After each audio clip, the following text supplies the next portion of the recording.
Y una de las cláusulas que quieren imponernos, y muy utilizada por ellos, en sus otros tratados bilaterales ya en curso, como el NAFTA, que está entre Canadá, Estados Unidos y México,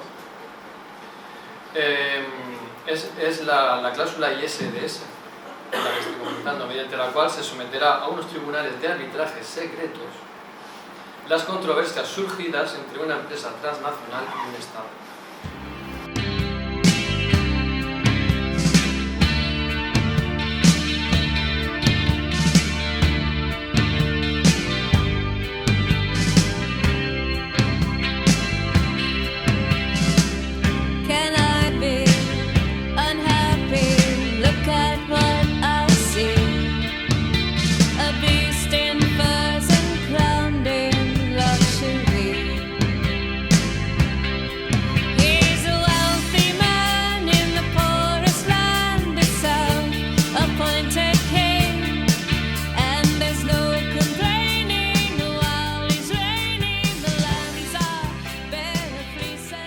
José Pedro Segarra, miembro del Comité Jurídico también del Círculo de Podemos Cartagena, nos va a hablar sobre la cláusula ISDS, es decir, en la resolución de controversias inversor-Estado.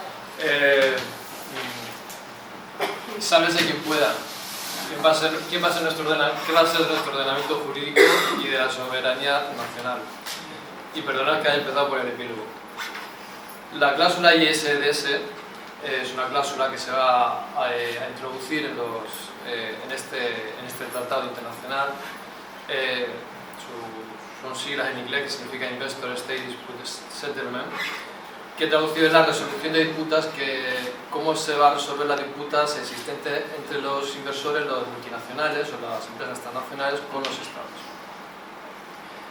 Pretende ser un mecanismo de teórica resolución de conflictos mediante el arbitraje entre estados soberanos, como he dicho, e inversores internacionales. Y he dicho arbitraje. Actualmente la resolución de controversias entre estos estados y empresas transnacionales se viene produciendo en varios estamentos judiciales. Estos son el Tribunal Internacional de la Haya, donde están sometidas las sentencias a un derecho internacional público. Los litigios surgidos dentro de la Unión Europea cuando se incumple alguna normativa creada por la Comisión o el Parlamento Europeo en esta materia serán revisados por el Tribunal de Justicia Europeo, en Luxemburgo, estando sometidas sus sentencias al derecho comunitario. Y en último lugar, las resoluciones de este tipo de disputas más comúnmente se van a resolver en los tribunales nacionales, tribunales ordinarios de ese Estado. El programa de convergencia normativa o coherencia reglamentaria del TIP, que intenta acercar las normativas europeas a las estadounidenses, vemos que los americanos están recelosos, y de ahí la presión que ejercen en este tratado de que sea nuestra normativa europea la que se adapte a la suya. O sea, están, como digo, recelosos y presionando para que sea así. La cual es mucho más laxa, la de los americanos, más flexible en materia de restricciones y control para con las grandes multinacionales, como se ha comentado.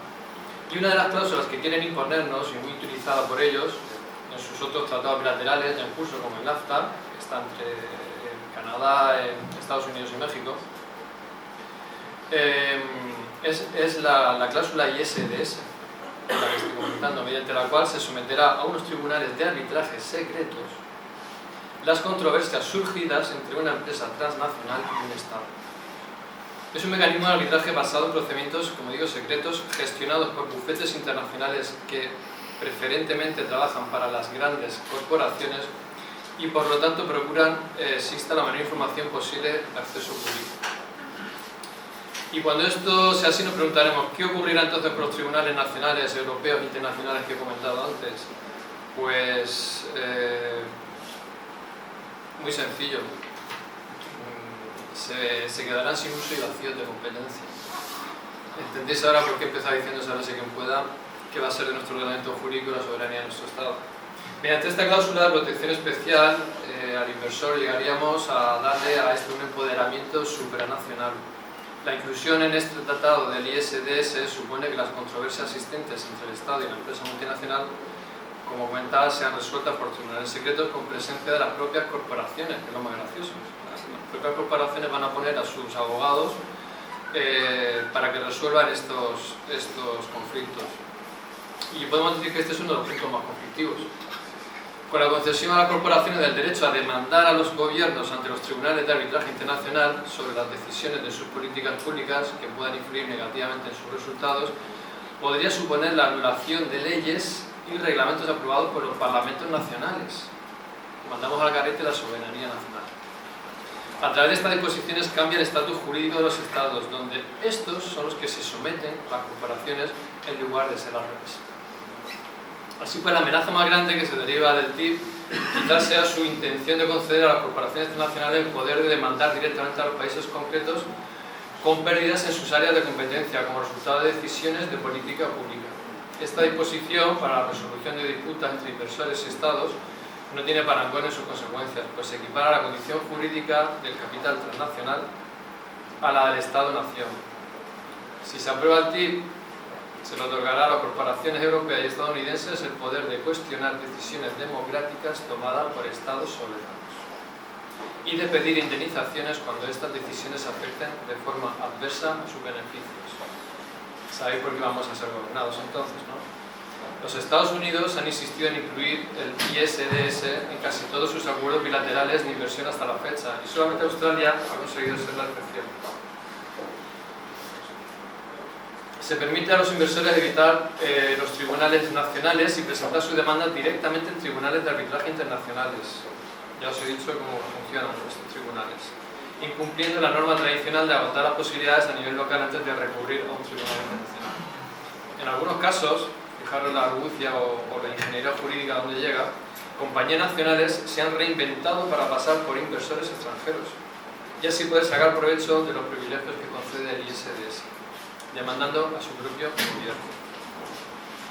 Los tribunales de arbitraje no dejan de ser tribunales irregulares. Los árbitros no son jueces titulados de una autoridad pública como es en los tribunales que comentaba al principio, que se está haciendo actualmente, sino que son un pequeño grupo de abogados corporativistas nombrados según las necesidades y con intereses personales para fallar a favor de las empresas. Los tribunales se reúnen en secreto y sus árbitros han sido considerados culpables de tantas aplicaciones erróneas de la ley. Incluso aquellos que defienden la idea del arbitraje internacional admiten que estos han perdido toda credibilidad. En una declaración pública firmada por más de 50 profesoras y profesores de Derecho y otras personas del mundo académico, se pide la abolición de este sistema y el retorno de las competencias judiciales a los tribunales internacionales. Allí donde se ha incluido el ISDS en tratados bilaterales de inversión u otra clase de acuerdos comerciales, los daños producidos a la política pública y a la democracia ya son significativos. Podríamos nombrar muchos ejemplos. Algunos, por ejemplo, la gigantesca tabacalera Philip Morris, que reclama al gobierno australiano miles de millones de dólares como indemnización por tomar una medida política en materia de salud pública que obliga a vender los cigarrillos en paquetes sin publicidad. Philip Morris ha demandado también a Uruguay por sus medidas para combatir el tabaquismo en el país, que obligan a que las advertencias gráficas sobre los riesgos que fumar conlleva para la salud cubran el 80% del paquete de cigarrillos. Aquí en España tenemos muy presente el tema de las energías alternativas, que fueron muy favorecidas, muy subvencionadas, y ahora dan marcha atrás y ahí están las empresas que ahora van a tener el poder de demandar al Estado español por el destrozo económico que les ha supuesto. Pero ningún Estado se ha visto tan afectado por casos de ISDS como Argentina, muchos de ellos relacionados con la decisión del país en 2002 de vincular el peso argentino del dólar estadounidense. Después de muchos años de litigio en torno a estos casos, en octubre de 2013 se obligó al gobierno argentino a pagar más de 500 millones de dólares para satisfacer las demandas de 5 compañías.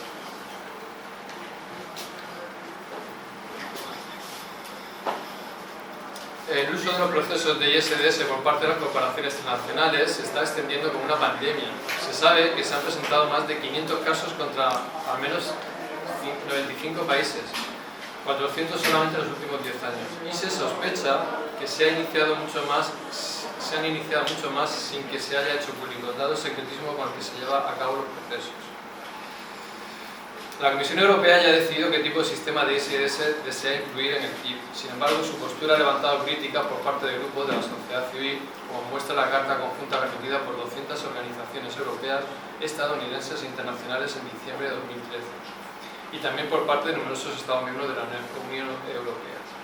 En respuesta a estas críticas, la Comisión anunció en enero de 2014 que suspendería las negociaciones en torno al ISD dentro del TIP, durante 3 meses solamente, para llevar a cabo una consulta entre la ciudadanía europea.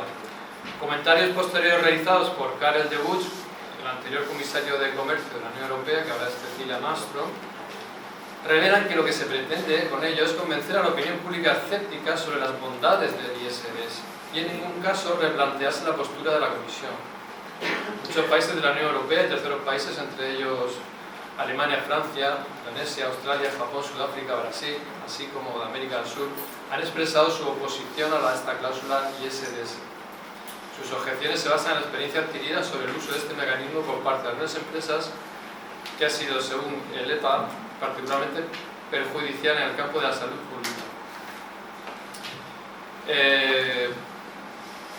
No será el caso de España. Según el secretario de Estado de Comercio, nuestro español, Jaime García Ponce, no se coartará, dice, la capacidad de los Estados para legislar como crea oportuno. Se garantizará la presencia de la inversión estadounidense en España.